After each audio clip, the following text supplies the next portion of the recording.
can't All believe right, I man. actually like this movie. I can't believe it. I'm, But I'm maybe I'm a probably Wes Anderson fan now. I don't I'm know. probably as stoked for this movie as I think I've ever been. I'm gonna get fanboy on this movie right now. All right, well, you carry the review then. Carry this episode then. All right, man. Here we go. Three, two, one. Greetings from the nightcap. Hey, welcome back, guys. How's it going? Cheers, cheers. Cheers. And like we were alluding to there, man, I'm like a kid in the candy shop right now. Little Wes Anderson. Woo.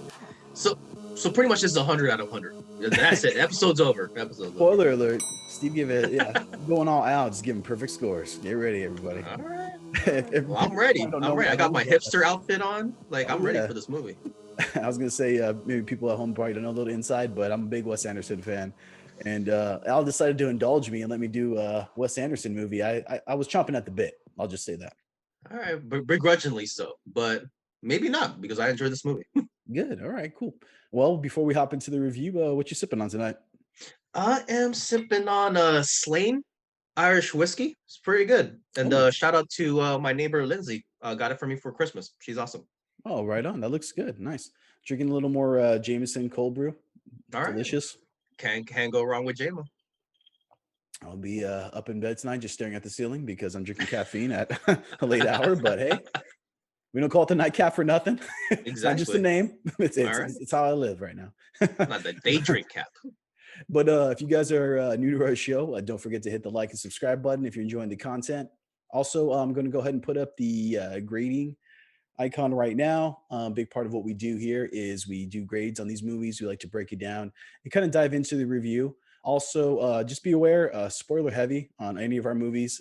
If you're new to them, put up that graphic as well. But yeah, in terms of the grading, feel free to leave your comments below and let me know what you guys think in terms of your grading, what kind of score you guys would give. And we always appreciate that feedback. Let's go ahead and break into the synopsis and then hop into our review.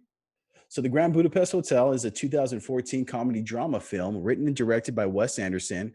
It's starring Ralph Fiennes. He leads a 17-actor ensemble cast as Monsieur Gustave, famed concierge of the mountainside resort in the fictional country of Zubrovka. When Gustav is framed for the murder of a wealthy dowager, I don't know how you say that word, he and his recently befriended protege Zero embark on a quest for fortune and a priceless Renaissance painting amid the backdrop of encroaching fascism. Anderson's American Imperial Pictures produced the film. Had a budget of only 25 million, which is kind of surprising considering the number of actors in it, and a box office of 172 million dollars. So Really? did very well.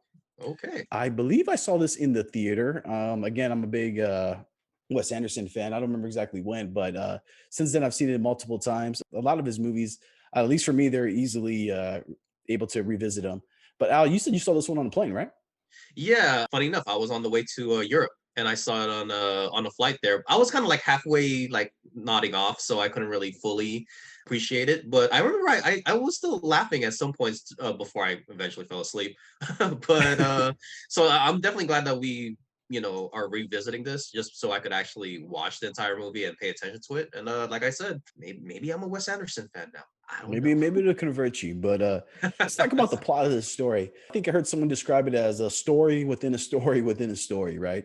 Okay. Just watching the very first little intro to the story, you see this young girl kind of goes up to this statue of this author, and she cracks open a book from this author. Then we flashed over to him, and then he's telling the story, and then we flash over to a younger version of him where he's meeting our one of our main characters in the story here, and then he's retelling the story. So it's kind of a little bit of an inception action here, Yeah.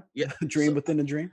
Maybe Christopher Nolan did that part of the directing for just that little part there. Yeah, I don't But know.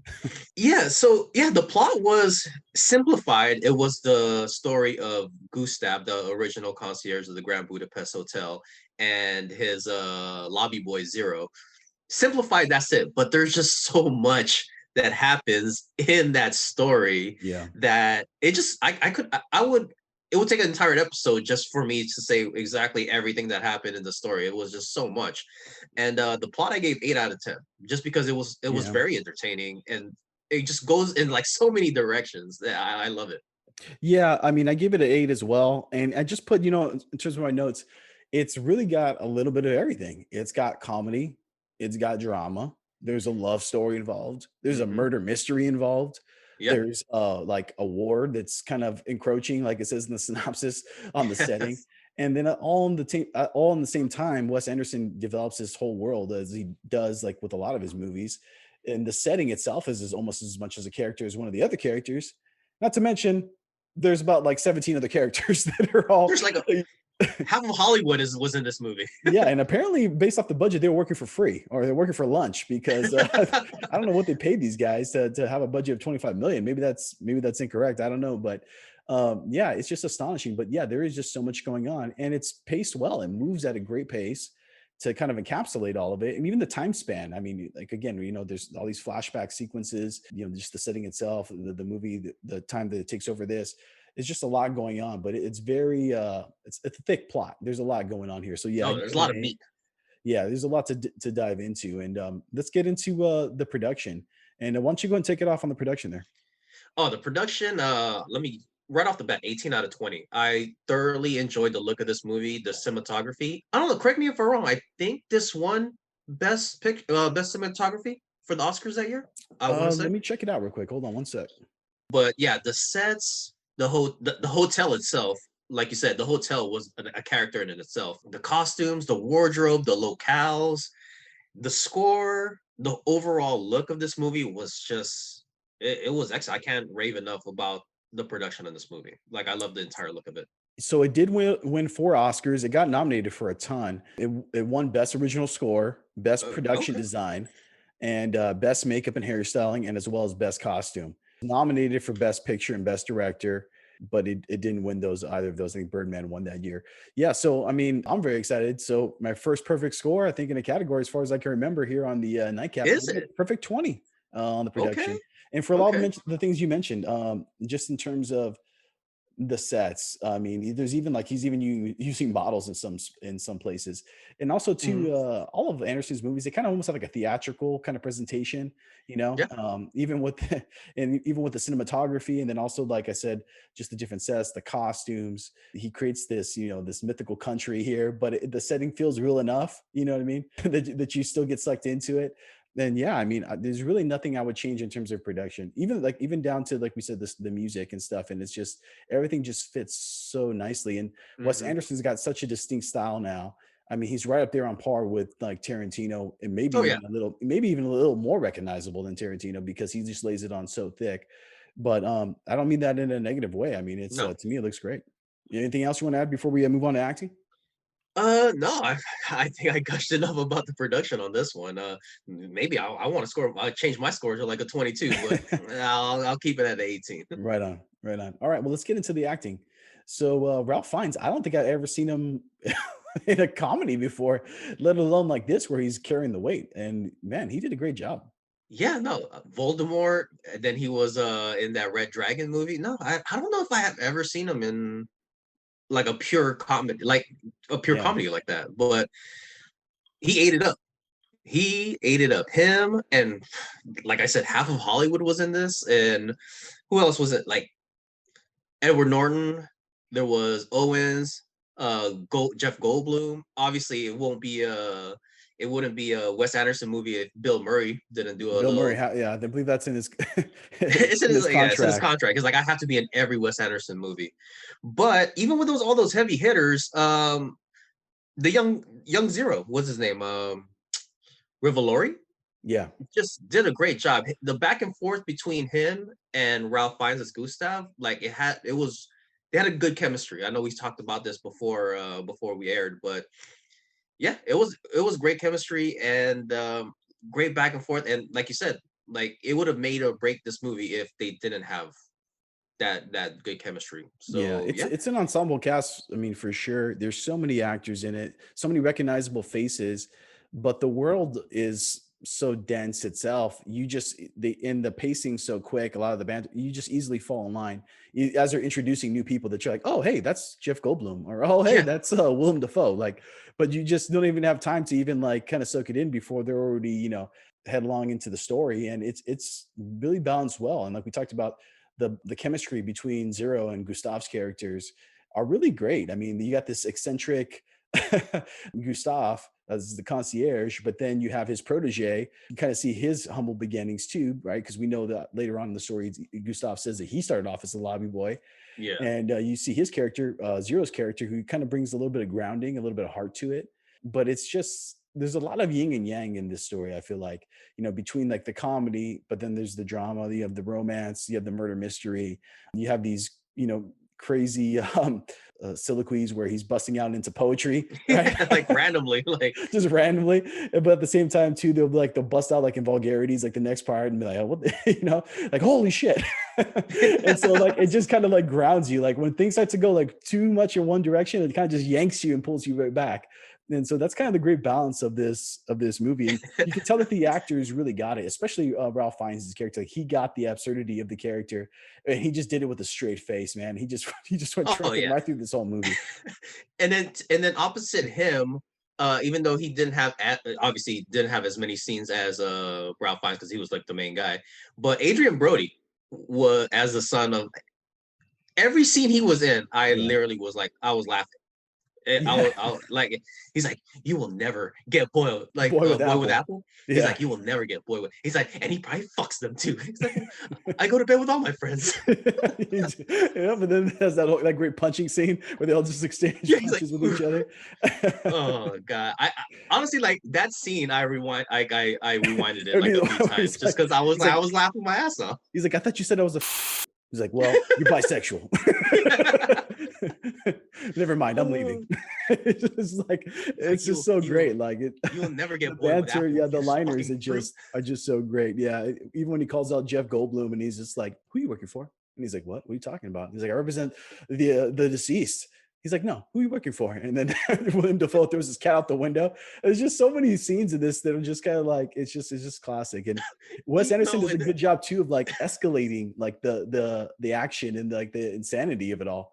yeah, man. Like, just one more part about Adrian Brody. When he first noticed that Boy with Apple was missing, he's like, "What the fuck is this shit?" And his sister was like, "Well, I don't know. I mean, we Well, we thought that thought you you already had knew. it." And they're like, I don't know. Yeah, the three sisters are always like the same. And Oh I don't even god. know what kind of makeup to describe them. Like, I don't even know what that's supposed to be, but yeah, it's interesting. Yeah, there's just so many scenes. I mean, like, and this is kind of more into the directing side, but too, like I said, just the absurdity of it all it just keeps escalating and escalating and escalating to the point to where you're just like, you're kind of expecting anything to happen at some point, like towards the end of the movie, like, all right, Big Bird's gonna walk through the door right now. And like I don't even know what's gonna happen. But yeah, all the actors did a great job. If I did have a little bit of a beef, I would say Ed Norton, I thought was a little stiff to me as the ZZ officer in this make-believe world.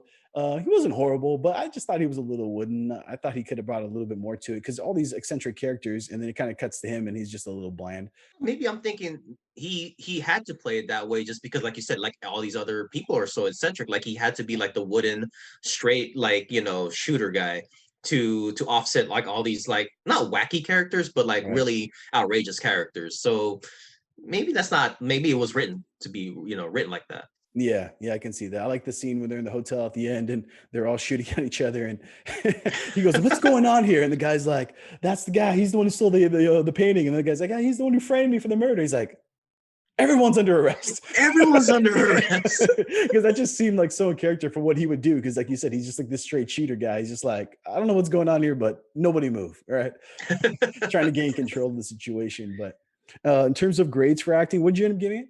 I give it a 26. Okay, nice. I gave it a 27. Okay. So I'm right there, very close to you in that. But let's get into the directing. And I don't want to just start gushing too soon. I'll go ahead and kick it off. All right. Well, I know you're probably gonna write your own love story for Wes Anderson, but I actually the wrote a poem. directing, good. It's a very, like you said, very much a Wes Anderson film. The rapid fire dialogue, just the way it looks, like right away, it's a Wes Anderson film. Everything is symmetrical, everything is centered, and I could definitely appreciate that. I love how it looks so balanced. Yeah, I love the overall look of it, and then if it moved well, it was like this movie was like what, an hour and a half, maybe No, just a little bit north of that. yeah, I think it was sniffing 2 hours if I'm not mistaken. Really? I thought Yeah. it didn't feel like it. Maybe it didn't feel like it because it moved so well. And I gave the directing. I can't. I'm a Wes Anderson film fan now. 27 out of 30. Nice. Okay, yeah. Yeah. I'm trying to find the time here. If I find it, I'll go ahead. Oh, running time of 100 minutes. Okay, yeah, there you go. A little bit Oh over yeah. an hour and a half there. So, They sure um, packed a lot for being an hour and a yeah, half. really, there really is a lot. And if anything, maybe I'll start off on a negative. I give it a 28. So, I mean, I'm obviously very high on this movie, and I'm a Mhm. huge Wes Anderson fan in general. I'm pretty much like all of his films. But if there's anything I could say, it did maybe packed in at some points for me a little bit too much. Specifically, there's two scenes I've always felt like dragged a little bit. When they first escape from the prison, the bad guys are getting away, they're hopping on the bus, and then you have that kind of little exposition scene between Gustav and Zero, and he Mhm. kind of talks about his history, and he Gustav first starts scolding him, and then they kind of like reconcile there. That part to me always felt a little awkward. Not bad, just I don't know, it just kind of broke the momentum of the film there for a moment Of the because whole there's escape. yeah, because they're escaping and everything's moving fast paced, and then everything just kind of stops for a second while they have that kind of moment. Also, too, I will say the kind of grand chase scene where they're trying to escape and find Sir Jax. I thought it was a funny scene with all the concierges kind of banding together to Yeah. help him out, but it did, I think, push it a little bit for me. It started to drag just a little bit there. If Really? anything, I thought they could have cut that back just a little bit, Mm. just because again, I felt like it just kind of slowed the momentum down a little bit because there wasn't a lot of tension at that point. It was more just kind of going through all these maneuvers here to kind of find Surge. It wasn't like they were being like chased, so to speak. At least I didn't feel like that increased tension. But yeah, I mean, that's it in terms of the negatives. In terms of everything else, I mean, as much as he's balancing here in terms of all these stories and characters and everything, he does a great job. I mean, honestly, and he wrote the script as well. You know what I mean? Like, Oh wow. honestly, this seems like a fun script to even read. I mean, I'm sure people when they came across it, maybe that's why these guys all took a Yeah, pay like cut. took a huge pay cut. Yeah, they're just like, hell yeah, I want to be a part of this. And it's just there's just so many great parts. Getting back to the chase scene when they're chasing Willem Dafoe, down the ski slope, and they do all these crazy stunts and effects, and he ends up flying off, and he's holding on to the edge of the cliff, and he's just like he breaks it like always. He breaks into poem. He's like, "I bid thee farewell. If this be my last days, methinks," and he's like going into these weird accents, and of course Zero saves him and pushes Dafoe over the cliff. He's like, "Holy shit! Holy Oh god, shit, yeah, you you got got him. him!" It's just like there's just so many moments in this movie, and I just thought like again, it's so much a yin and the yang, and even throughout the story, like on multiple levels. In the end, we know that Gustav ends up inheriting the fortune and inheriting all this wealth, and kind of becomes the character that he always pretended to be, right? Mhm. But then he ends up kind of dying in a very like unceremonious way, right? By firing squad because he's Yeah. defending, Zero's character. And same thing with Agatha. She's got this such as kind of charming creature, and we see this great arc, and then he just kind of says that, rather, Guys, 2 years. yeah, Like, yeah, mundanely, like, oh, she died of basically what turned out to be a very curable disease. You know yeah. what I mean? And Anderson does it a lot. There's often like always a note of nostalgia in a lot of his movies, and maybe that's why it leaves such an impact when it's over too. Because even though it is whimsical and kind of like over the top, you kind of leaves like that weird sourness at the end where you kind of Mhm. just return to it. It doesn't get as maybe as stale as something that would just be kind of overly that just gives the fans what they want. He knows how to give and they kind of take away too. He gets you Yeah, involved in the characters, but he has enough courage as a writer to be like, oh yeah, you like this character? Well, now they're gone, and you're just kind yeah, of it's like, ooh, not like a full-on happy ending. Like, yeah, it's never like that. So you could, I mean, I appreciate that too. Not everything is all, rainbows and butterflies out there, guys. yeah, exactly. And just in terms of the pacing too, I mean, I know that I said it dragged in a couple of spots, but like I said, he keeps raising the stakes, and by the end, when you get to the scenes like when they're in the hotel and they're and they're chasing through the hotel, and they're having the shootout, it's just like I said, it just you kind of feel like, man, I don't know what's gonna happen next. Anything could happen next, but I'm on board. Like, let's do it. And Yes. I give him props because he doesn't. You can tell that he doesn't take it too serious. He knows how to have fun with it. Yeah, absolutely. All right. Well, I think I gushed on that enough. Let's go ahead and hop into X Factor. Um, well, in terms of, I'll go ahead and kick it off on X Factor. So, All right. as much as I love this movie, not my favorite all-time Wes Anderson movie. Maybe we'll get to it one of Really? these days, but I do really enjoy the movie. I give it a 9. Okay. Great movie. I enjoyed rewatching it again, even though I've seen this, man, at least a handful of times. And like I said, a lot of things we talked about too is like it's just got a little bit of everything in it. And Wes Anderson's style is just so distinct and fun. Whenever one of his movies comes on, I just can't help but kind of crack up and enjoy it, and at least watch a few scenes if it's on the television or whatever you're on the plane. So yeah, give it a 9. Would you end up giving your in terms of X Factor? Since I you're a gave it a you're a nine Wes also. Anderson convert. I gave it a 9 also. I couldn't give it a 10 just because I'm gonna say I'm still not a fan of Wes Anderson. And I will say this is his best film, but then again, I've only watched one of his other films. So there you go. Which other film did you watch? The Royal Tenenbaums. Oh yeah, that's not my favorite, but I do like it. It's a good movie. Matt, what is your favorite like Wes Anderson? Like Rushmore's my favorite movie. okay. Yeah, if we ever get a chance to do that one, I definitely would like to do that one. Rushmore is a great one, but Roll of Tenenbaums is good. Has some funny moments. Overall, I don't know if it's one of his earlier movies too. So Rushmore is too, but this one I think is probably maybe his most complete movie. Ambitious? Yeah, maybe ambitious, complete though too, Mhm. because he actually did really pull it off here. And in my opinion, it should have won Best Picture that year. But hey, they gave it to the Birdman. Which is anybody even watching these days? Had a lot of buzz at the time, but kind of Was that the Michael Keaton movie? yeah, Did not watch it. yeah. I watched it. I personally didn't care for it, but all right. Well, let's get into total scores. And would you get in terms of total score? An impressive 88 out of 100, considering I don't like Oof. Wes Anderson. So Oof, like all right. I can see you already converted you to the knitted caps and the big square glasses. All right. I should have been drinking an IPA too. You've been wearing a scarf in no time. All right, I give it a 92. So, man, in terms of the channel so far, the movies we reviewed, second highest score that I've given, behind Braveheart, just 1 point back. So, yeah, I really enjoyed the movie. Again, it's I got a soft spot for Wes Anderson flicks in general. They're just so kind of quirky, and like I said, they're just kind of fun. They're just fun movies. Everyone at home, let us know what you guys think. What do you think about the Grand Budapest Hotel? Where does it rank in terms of your favorite Wes Anderson movies, in terms of scores? What did you guys give it? And feel free to use our grading system. Post it up. We'd love to get you guys' feedback. But yeah, unless you have anything else, I think we'll call it a wrap. No, I mean, I begrudgingly let you do a Wes Anderson movie, so maybe my pick is next. I don't know what I'm gonna do yet. I don't know what I'm gonna pick. Maybe do a music review of like an artist that maybe you might not really like. I don't know. Who could that be? Who knows? Stay tuned. To be continued. Have a good night, guys. All right. Good night, guys. Peace.